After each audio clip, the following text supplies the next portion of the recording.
El domingo pasado estuvimos estudiando 1 de Tesalonicenses capítulo 5 y versículo 20, donde Pablo dice que no debemos menospreciar a las profecías. Y fue un sermón de dos partes, y el domingo pasado fue la primera parte. Entonces este sermón va a continuar nuestro estudio de las profecías y los profetas en la iglesia. Entonces, una revista muy corta del sermón del domingo pasado.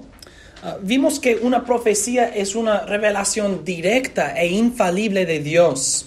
En la profecía, Dios mismo habla. Eso es lo más importante. El profeta es la boca de Dios. Entonces, lo que la boca de Dios pronuncia es directa, es infalible, porque Dios mismo es el hablante por medio del profeta. La profecía entonces es una revelación directa e infalible de Dios para los hombres. Y vimos que en la iglesia del Nuevo Testamento, el Cristo ascendido y exaltado derramó sobre su iglesia su Espíritu Santo con dones espirituales para establecer la iglesia y para edificar la iglesia, para dirigirla a la madurez. Y los profetas eran una parte de esos dones espirituales, como los apóstoles, los profetas, los evangelistas, los pastores y los maestros, dice Pablo en Efesios capítulo 4. Y hemos visto que la profecía en la época de Pablo era muy importante por varias razones, pero una de las razones era la falta del Nuevo Testamento. Mucho de lo que nosotros tenemos, que tiene el título El Nuevo Testamento, no había sido escrito. Entonces, los nuevos cristianos, ¿qué tenían? Que ellos podrían decir, esto es la palabra de Dios. Quizás el Antiguo Testamento, no necesariamente. Entonces, no tenían mucho escrito, no tenían mucho que ellos podrían decir, esto es la palabra de Dios. Ellos tenían la enseñanza de Pablo, que él había enseñado con ellos, y quizás tenían una carta de Pablo a su iglesia y quizás una copia de otra carta de otra iglesia, etc. Pero no tenían mucho. Y en aquel tiempo entonces era importante tener profetas, tener hombres por medio de quienes el Espíritu Santo habló. Y Pablo les dice entonces a los tesalonicenses, escuchen a esos profetas, no menosprecien las profecías, dice Pablo. Y Pablo también dice, no menosprecien las profecías, sino examinen las profecías. Debemos retener lo bueno y abstenernos de lo malo. Y pausamos entonces el sermón, dejamos o cesamos en el momento de decir, debemos examinar la profecía. Y este sermón va a continuar aquí con las características de la profecía. ¿Cómo podemos examinarlo? Entonces, lean conmigo, por favor, 1 de Tesalonicenses 5, 19 al 22, que está en el bosquejo. No apaguen el espíritu, no menosprecien las profecías, más bien examinen todo, retengan lo bueno, apártense de toda apariencia de mal, o absténganse de toda apariencia de mal. Estas dos palabras, retener y abstenerse, son un par de opuestos. Retener lo bueno, abstenerse de lo malo. Debemos examinar las profecías, retener lo bueno, apartarnos o abstenernos de toda apariencia de mal o de cualquier cosa que tiene apariencia de mal. Ahora bien, si vamos a ser obedientes, o si los tesalonicenses van a ser obedientes, ¿cómo pueden examinar la profecía? Y ahora vamos a considerar entonces seis características de la profecía verdadera o bíblica. Número 1. La profecía concuerda con la revelación de Dios. La profecía o una profecía siempre concuerda con lo que Dios había revelado anteriormente, previamente. Lo que Dios ha dicho en el pasado concordará con lo que Dios dice en el presente o por medio de un profeta. ¿Por qué? Porque el mismo Espíritu, quien habló por los profetas del pasado, es el mismo Espíritu quien habla por medio de sus profetas en cualquier época. Es la misma persona, es Dios hablando en la profecía. Entonces la profecía concuerda con la revelación de Dios. Si Pablo nos dice, examinen la profecía, ¿cuál es el estándar? ¿Cuál es la medida, la regla a quien comparamos la profecía para saber si es bueno o malo? Si es bueno porque nos gusta. Y si es malo porque no nos gusta, no. Bueno y malo no depende de mis preferencias. Lo bueno y lo malo en la profecía, ¿de qué depende? ¿Cómo lo mido? ¿Cómo lo examino?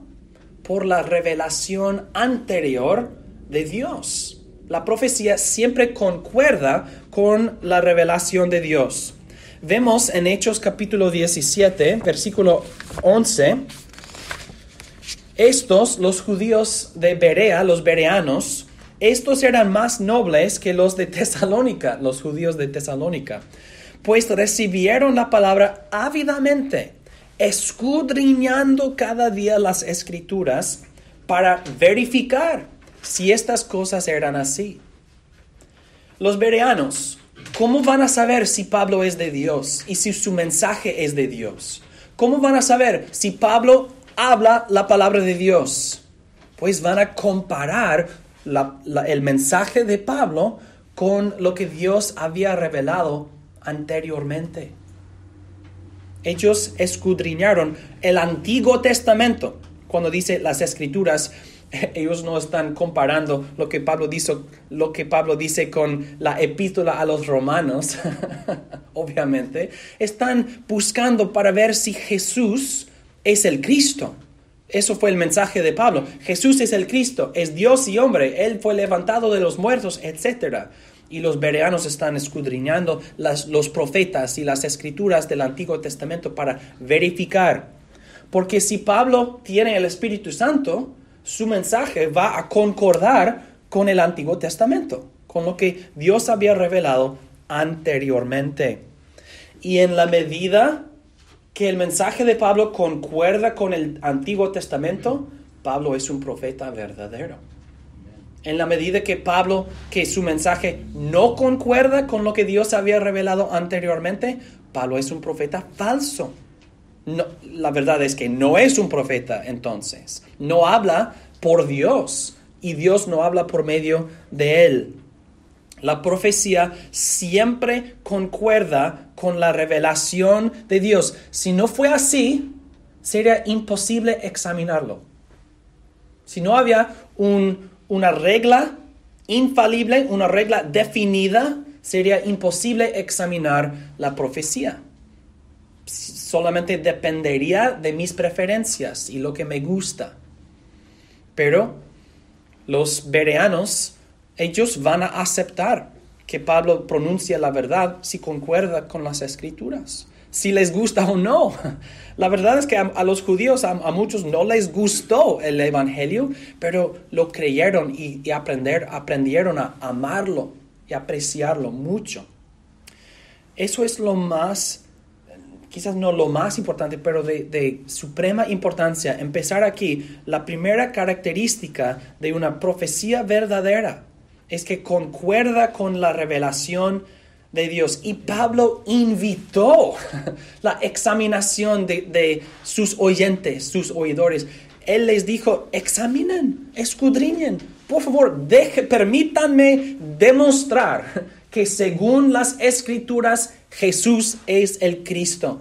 Él no tenía miedo de ser probado o examinado. Él no tenía miedo de ser de someterse someterse a la prueba o la examinación de otras personas, porque él habló con un mensaje verdadero del Espíritu Santo. La profecía concuerda con la revelación de Dios.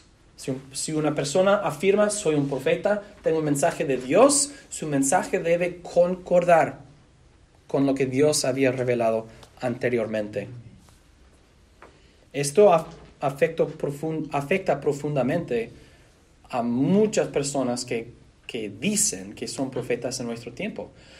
Porque lo que Dios ha revelado no es solamente la historia de salvación, el Evangelio, sino también la ley. Entonces, si un profeta viene y nos dice, no tienes que hacer esto, haz esto. Si nos da nuevos mandamientos, vamos a decir, no eres un profeta verdadero, porque los profetas fortalecen y mantienen los mandamientos de Dios.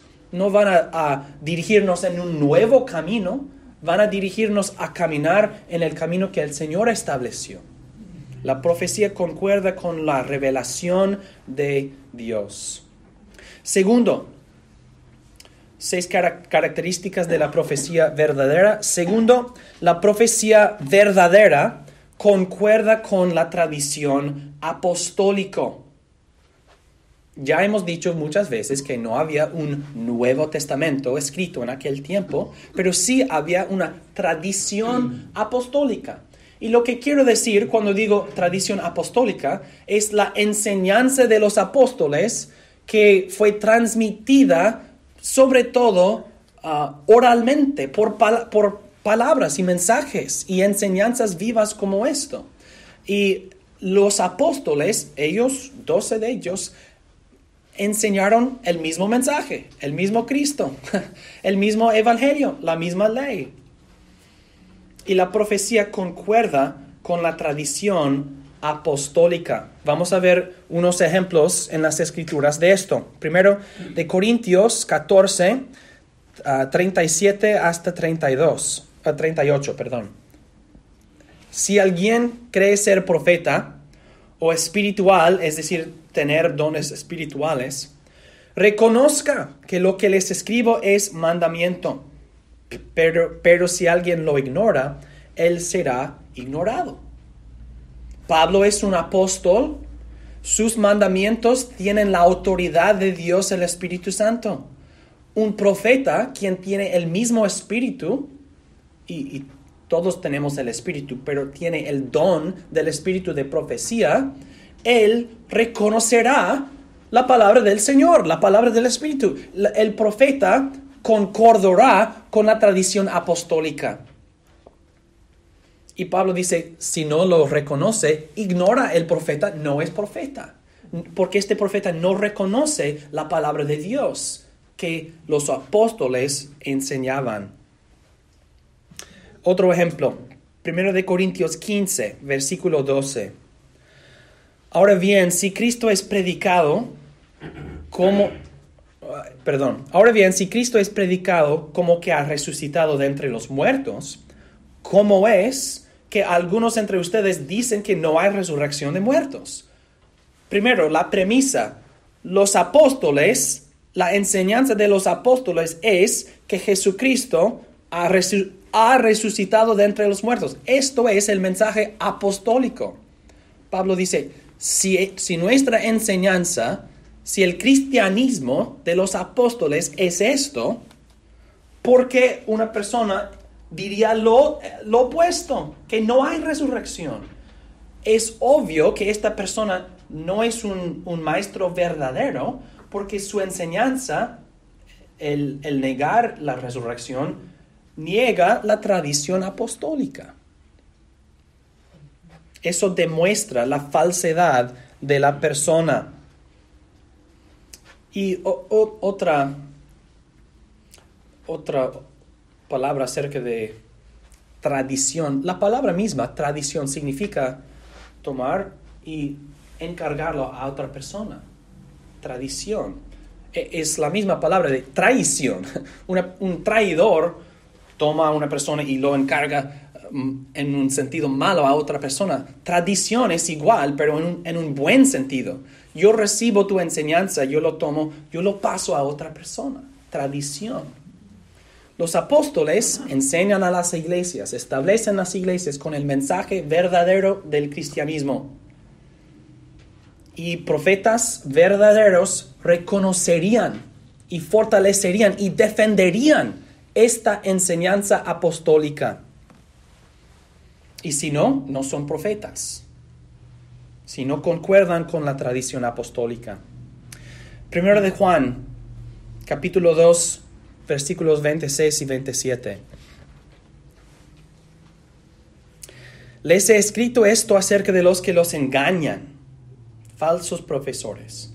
Y en cuanto a ustedes, la unción que han recibido de Él permanece en ustedes y no tienen necesidad de que alguien les enseñe, pero como la misma unción les enseña acerca de todas las cosas y es verdadera y no falsa, así como les enseñó, permanezcan en Él.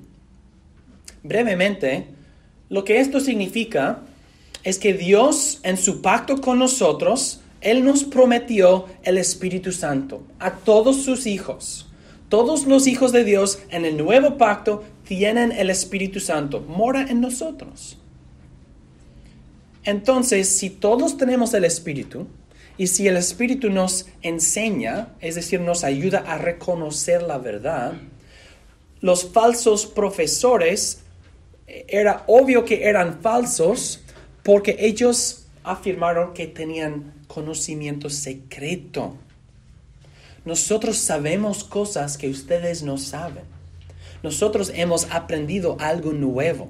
Ellos afirmaron que tenían conocimiento secreto o privado o individuo. Y Juan, el apóstol Juan, les dice a los cristianos a quienes escribió, no es así, no hay conocimiento secreto en el cristianismo. Todos tenemos el mismo espíritu y el mismo espíritu nos enseña a todos nosotros el mismo mensaje. Permanezcan en este mensaje, en esta enseñanza. El Espíritu Santo no susurra a la gente. El Espíritu Santo no susurra, oh, hermano fulano, quiero que sepas esto. Y a otra, y hermana fulana, quiero que sepas esto. No, el Espíritu Santo habla en alta voz a todas personas igualmente. Entonces un falso profesor afirmará que tiene conocimiento secreto. Ah, sí, pero yo he recibido esto del Espíritu Santo. Si no concuerda con la revelación anterior, si no concuerda con la tradición apostólica, no es un profeta. ¿Y qué hay nuevo para decir? Los profetas fortalecen lo que Dios ya había pronunciado, lo que Dios ya había establecido. Entonces, si una persona afirma que tiene nuevo conocimiento, que ninguna persona en la historia de la iglesia ha tenido antes, sabemos inmediatamente es falso. No. Todos nosotros tenemos acceso al mismo Espíritu. Y el mismo Espíritu enseña a todos igualmente. Hay niveles de entendimiento, sí, claro. Pero niveles de entendimiento del mismo mensaje.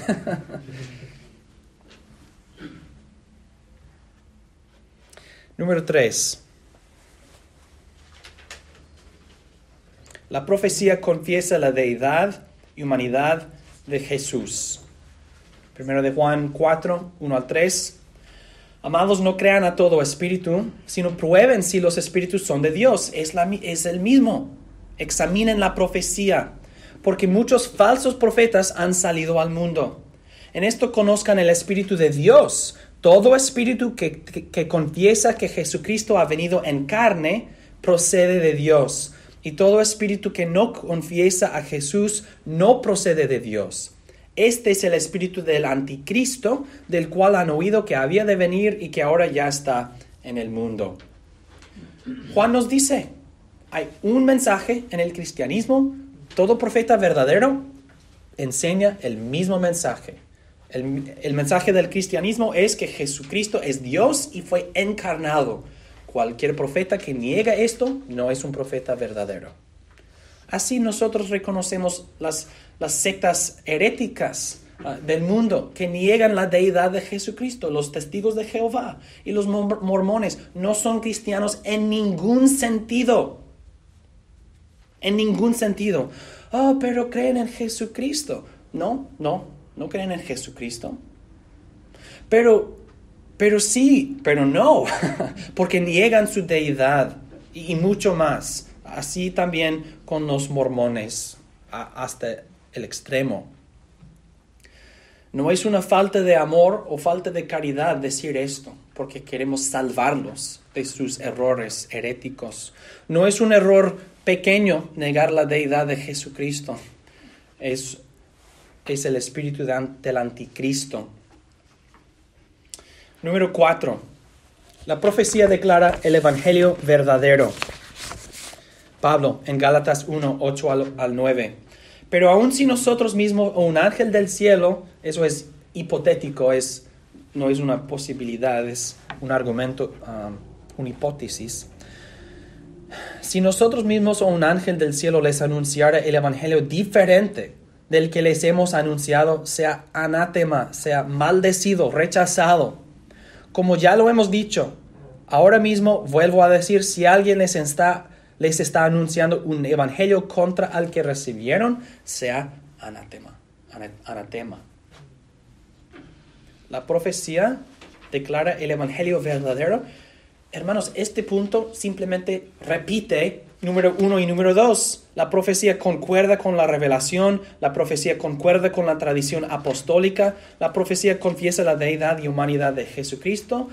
Entonces, la profecía declara el evangelio verdadero.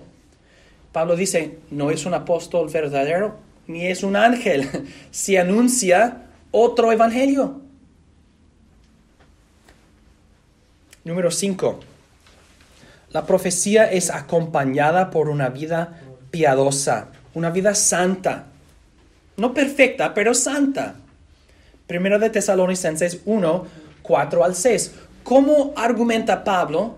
¿Qué dice Pablo acerca de sí mismo? Recuerden que en la primera parte de Primero de Tesalonicenses, Pablo está preocupado. Él salió de Tesalónica y él ha recibido noticias que hay ataques contra los tesalonicenses, ataques contra su fe.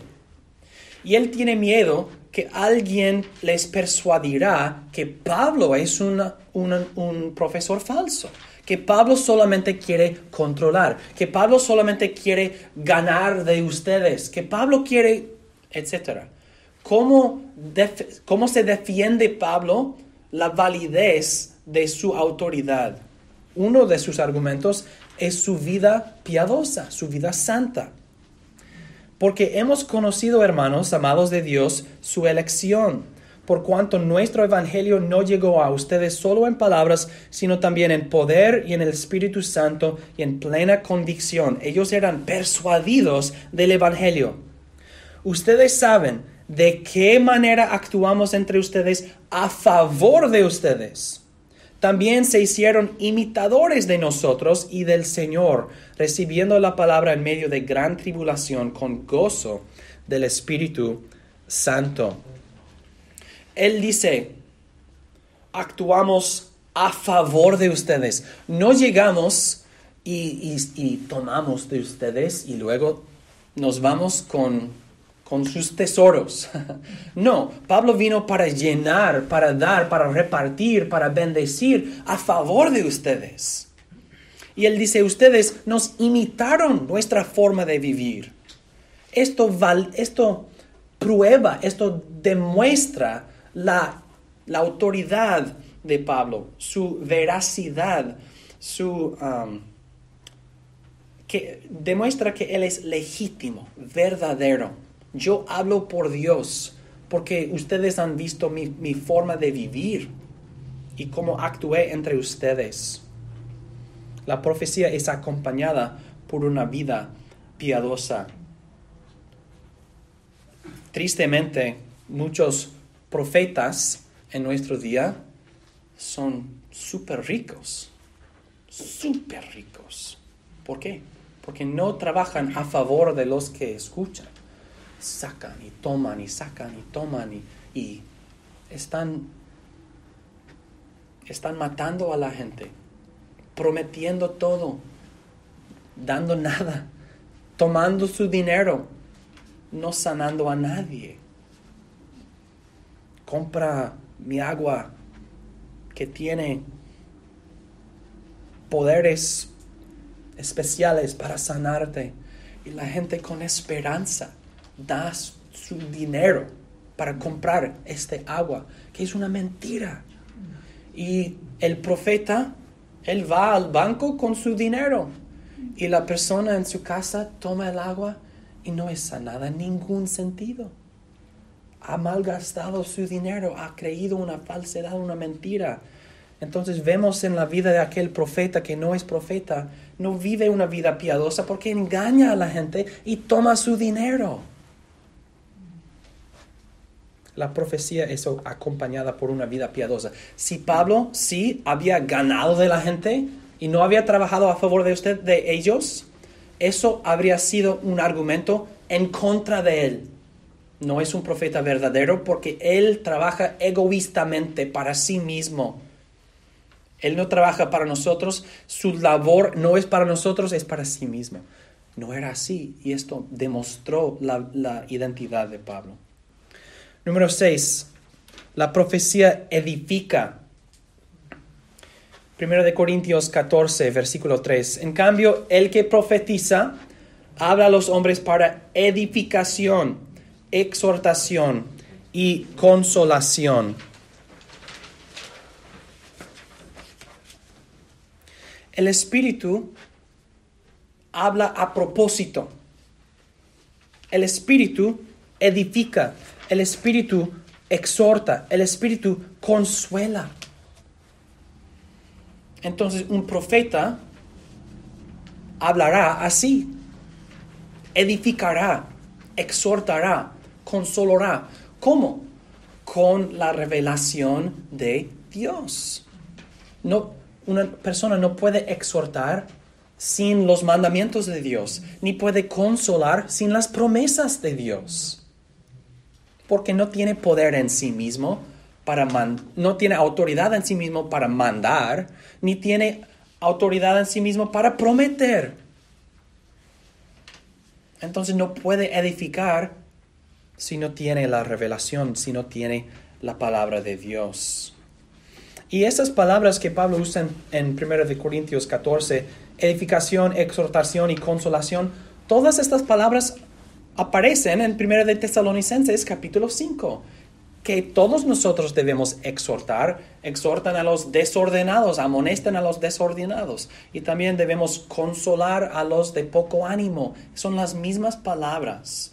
Es decir, que un profeta hará las mismas cosas que Pablo enseña que todos nosotros debemos hacer. El profeta no vive en otra manera, no es una persona muy diferente. El profeta fortalece lo que el Espíritu siempre ha dicho y siempre dirá. Pensamos que profetas son personas diferentes e interesantes que dicen cosas diferentes e interesantes. Si es así, es un profeta falso. El Espíritu siempre dice las mismas cosas al pueblo de Dios. Y exhorta, edifica, consuela. Si una persona te dice, hermano, esto es pecado porque el Señor ha dicho, no matarás o no hurtarás, no cometerás adulterio, sí, es la palabra de Dios. Si una persona te dice, hermano, seas animado porque Dios nos ama y todos esos sufrimientos cesarán y Dios tiene un propósito en esto, es la palabra de Dios. Pero si una persona se acerca a ti y te dice, no te preocupes, hermano, en 2 semanas esto habrá pasado. Quita la pistola y mátalo. No lo mates. Pero si estuviéramos en el Antiguo Testamento, sí, mataríamos a los falsos profetas. Porque es peligroso cuando una persona habla por Dios y la gente lo cree. Si estás persuadido que esta persona habla por Dios, harás todo lo que dice. Y creerás todo lo que dice porque es de Dios. Entonces la gente son como los ciegos guiados por los ciegos. La profecía edifica, la profecía exhorta, la profecía consuela con la palabra de Dios, no con falsas promesas y no con mandamientos que controlan a la gente. porque a los hombres les gusta controlar. Toda la gente. Hay profetas falsos que son mujeres también. La gente quiere controlar a la gente.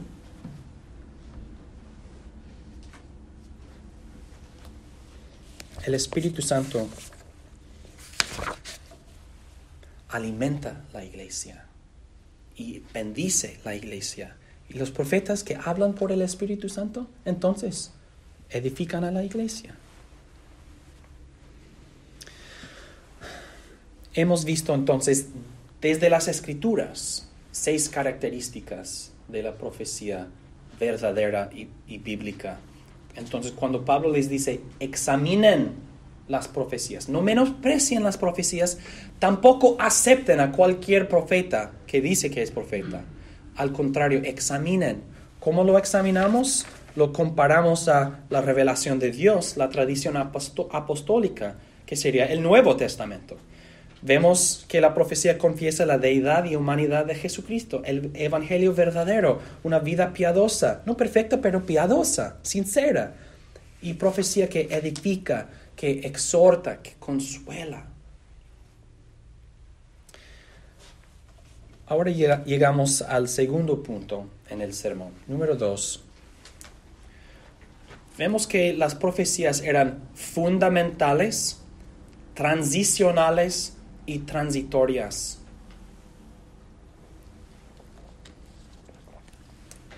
En el libro de los Hechos de los Apóstoles y en las epístolas estamos leyendo un periodo de transición, un periodo de establecimiento y un periodo de transición, un tiempo que el autor a los Hebreos se llama el tiempo de reformación. Y el autor a los Hebreos dice que lo que es viejo está listo para desvanecerse y ya está desvaneciéndose.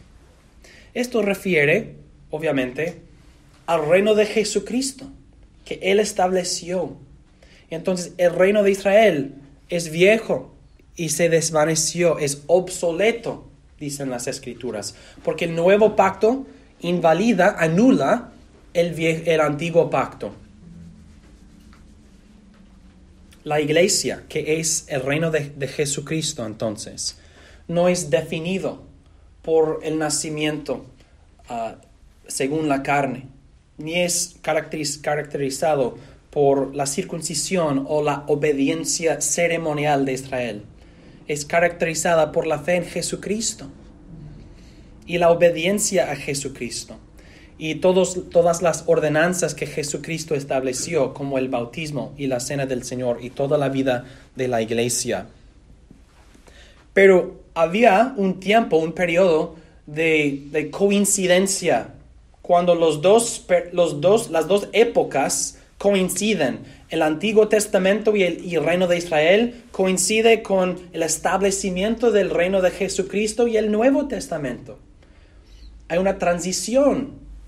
Y la iglesia en este tiempo vemos que fue fundado, que había una transición y que había características o había partes de la iglesia en esta época que eran transitorias, no duraron.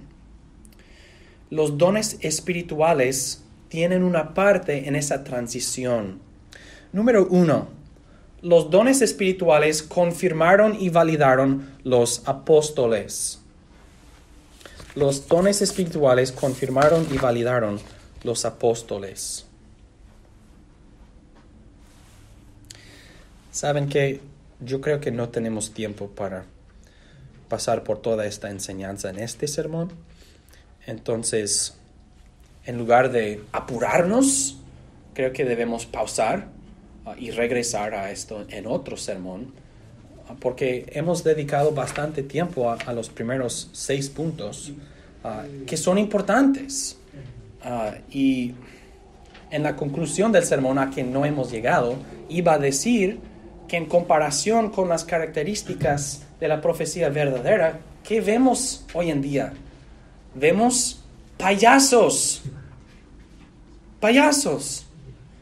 que hacen un show en frente de toda la gente para ganar dinero. No exhortan, no edifican, no consuelan. No les importa si viven una vida piadosa. Tampoco les importa si lo que dice concuerda con el Antiguo Testamento y el Nuevo Testamento. O si tienen el Evangelio verdadero. No les importa porque son de Satanás.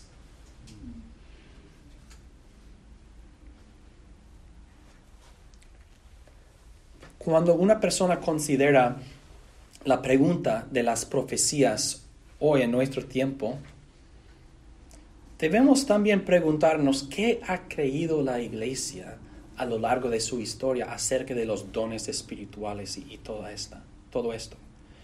Y la idea que ahora es tan común que hay profetas y profecías todavía, es una nueva idea. Y si lees un libro del siglo, por ejemplo, XVII, muchos teólogos leerán, no menosprecien las profecías, y ellos dirán, la profecía hoy en día es la predicación de la palabra de Dios, que demuestra de la palabra de Dios lo que Dios ha dicho, sus mandamientos y sus promesas. Que la predicación de la palabra de Dios es la manera, el medio por el cual Dios habla en nuestro tiempo. Y vamos a llegar a la predicación en otro sermón. Pero quiero decir que para ahora, si una persona te dice, soy un profeta, sabes inmediatamente, no lo es. No lo es. Ok, profeta, dime, ¿qué ha dicho el Señor? ¿Qué ha dicho el Señor? Los profetas no tienen miedo de ser examinados. Porque saben, soy del Señor y tengo la palabra de Dios. Y mi palabra concuerda con todo lo que Dios ha dicho. Y mi palabra edifica y exhorta y consuela al pueblo de Dios porque yo amo al pueblo de Dios. El profeta no tendrá ningún miedo de eso. Entonces, no cedan la tierra, no cedan el campo de combate a ellos. Pues si dice que es profeta, no quiero ofender. No. Stand your ground. Ponte de pie y pregunta. No, sinceramente, no sean airados, pero pregunten directamente. Sean directos, pero no sean,